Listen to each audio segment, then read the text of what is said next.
review series continues with a look at a game based on the Incredible Hulk. Hulk is based on the 2003 movie of the same name. Now, the movie didn't get an overall positive reception, which eventually led to a reboot 5 years later, but maybe this game is another story. Well, looking at Hulk for what it is, or what it was at the time, an early superhero game following the likes of the Spider-Man movie-based game, it's not too terrible, but overall Hulk is just an exercise in repetition, and it's lacking any real fun beyond its opening moments. The story takes place 1 year after the Ang Lee film, though any and all potential ties to that movie should be considered loose at best. Banner is still on the run when he gets a call from Professor Crawford, an old mentor of his who claims he can cure Bruce of the Hulk. Desperate, Bruce decides to head out, which eventually leads to him discovering a much more sinister plan involving the army and the leader. Now, it is nice that the game uses other Hulk villains like Half-Life, Madman, and in the leader. Unfortunately, there's no context as to who these characters are or why they're in this game, let alone part of the plot. I mean, the Spider-Man movie-based games included other villains with their own storylines that took place outside of the film story, but here all the villains have been included as if this game was a Mad Lib. It's like during the scripting process it said, Hulk heads through a building, Hulk meets insert villain here, and the designers got to pick whatever villain they felt they wanted. Also, none of these characters were even hinted at in the film, so unless you're really familiar with the Hulk comics, you're not going to have any clue as to who the hell they are. Seriously, Half-Life? I mean, there's something else I associate with Half-Life, and it ain't this vampire guy. Not that the plot around these characters makes much sense. Now, based on my summary, you'd think that the whole game would involve Banner trying to stop Crawford from misusing the Hulk's powers, but that quickly becomes an afterthought. The first few missions seem to follow that narrative, but once you get over to Alcatraz Island, the plot becomes all about stopping the leader from doing what? Well, you got me, because the game never really says or takes the time to explain it. Yeah, look, I'm not saying that a game based on the Hulk should have an epic plot, but what's here just feels lazy and like no effort went into it at all. Now, as usual, story's not always the be-all, end-all of whether a game is successful or fun. The game's story might be dreadful, but the gameplay could be awesome. Unfortunately, the Hulk's gameplay is kinda just as lazy as the story, and it's a real shame since there seems to be potential with what is here. It's just not used. The opening mission has you doing what Hulk does best, smashing the hell out of everything in sight. You learn how to charge up moves, pick up objects, throw objects, and even punch missiles back at enemies. However, this system never changes throughout the whole game. You'd think that you would learn new moves as you progress, or maybe you could gain experience for more health or special attacks, but nah. The Hulk you start with in the opening tutorial mission is the same Hulk you'll be finishing the game with.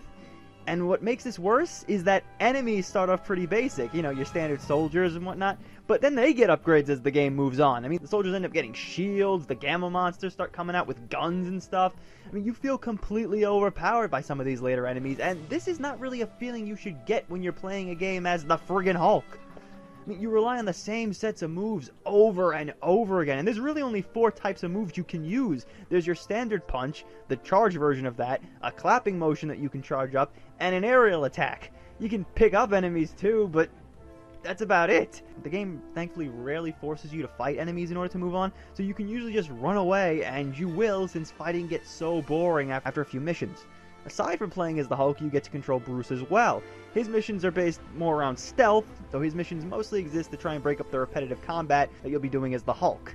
Banner can't fight, which makes sense, but the game often tries too hard to put you in situations where there's gamma enemies that Bruce doesn't have a snowball's chance in hell of dealing with.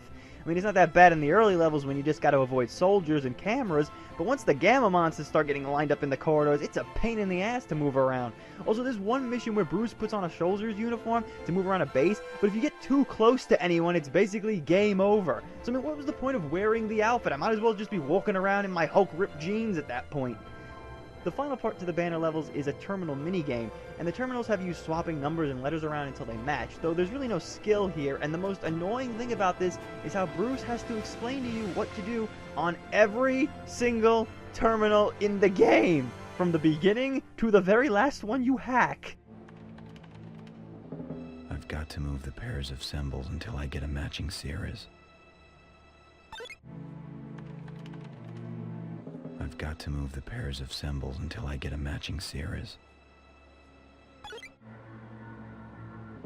I've got to move the pairs of symbols until I get a matching series. I've got to move the pairs of symbols until I get a matching series. Shut up!